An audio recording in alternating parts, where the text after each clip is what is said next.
Seeds of Wisdom RV and Economic Updates Thursday afternoon, August 14, 25. Listen to the full version on the official dinarreport.com website and become our supporter on Patreon.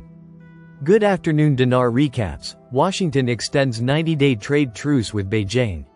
The United States has extended the 90-day tariff truce with China, with President Biden signing a decree on August 11, to set a new deadline of November 10. While the extension prevents an automatic increase in customs duties, existing surcharges remain in place. This move provides more time for both sides to continue negotiations. Washington and Beijing extend the 90-day trade truce until November 10, maintaining current surcharges. Gold remains exempt from taxes, but other surcharges stay in effect. Discussions continue, with the U.S. pushing for more Chinese purchases of agricultural products. Content and scope of the extension. On August 11, the United States officially announced, via presidential decree, the 90-day extension of the trade truce. The suspension of tariff hikes will now last until November 10. This measure halts planned increases that were set to take effect at the original deadline and keeps current tariff rates unchanged. 30% on Chinese imports, 10% on American exports. The move builds on the May agreement reached in Geneva, which initially implemented a 90-day pause in tariff escalation. China's state news agency, Xinhua, confirmed that Beijing will apply the same extension, aligning its trade position with Washington. Both sides will continue using the dialogue framework set up in the spring, which has helped freeze tariff increases while keeping pressure on unresolved issues. Importantly, no changes have been made to the existing tariff framework, offering short-term commercial stability. Negotiations and market impact. Since May, multiple rounds of talks have taken place in Geneva, London, and Stockholm. U.S. officials note that China has taken significant steps toward addressing American economic and national security concerns. Negotiations remain constructive, though the U.S. is pressing for concrete concessions, especially in agricultural trade, with soybeans as a top priority. Beijing has signaled its desire for a positive outcome based on equality and mutual benefit. The extension provides businesses and markets with temporary clarity. Importers and exporters can plan operations under the current tariff structure until November 10, reducing uncertainty in the short term.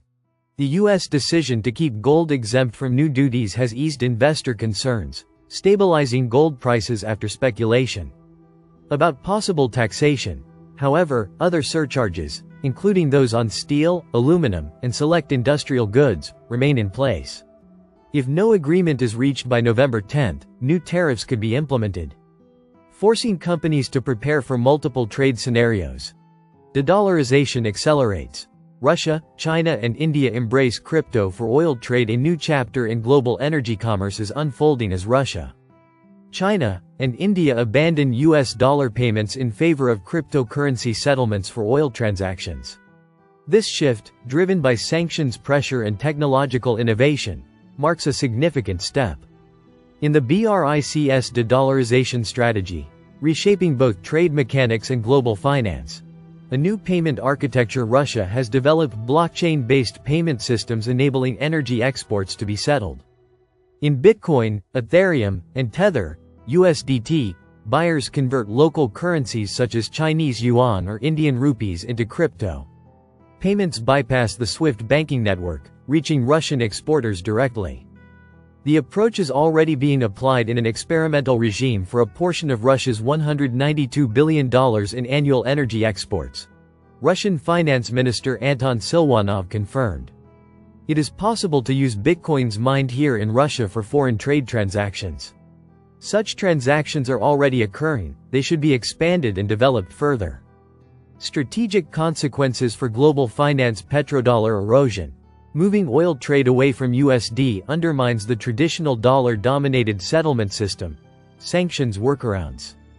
Direct crypto payments weaken U.S. control over energy trade flows. Blockchain integration pressure. Global finance may need to adapt to crypto-native settlement rails.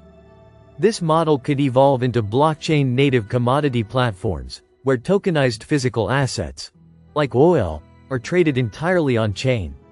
Risks and challenges. Despite its potential, the crypto oil trade carries Price volatility in crypto assets. Regulatory fragmentation and legal uncertainty. Cybersecurity threats to large-value international transfers. A precedent for future energy commerce. If successful, the Russia-China-India crypto oil trade could inspire other nations to adopt non-dollar settlement models, accelerating the transition toward multi-currency, blockchain-powered energy markets, and marking one of the sharpest challenges yet to U.S. financial dominance.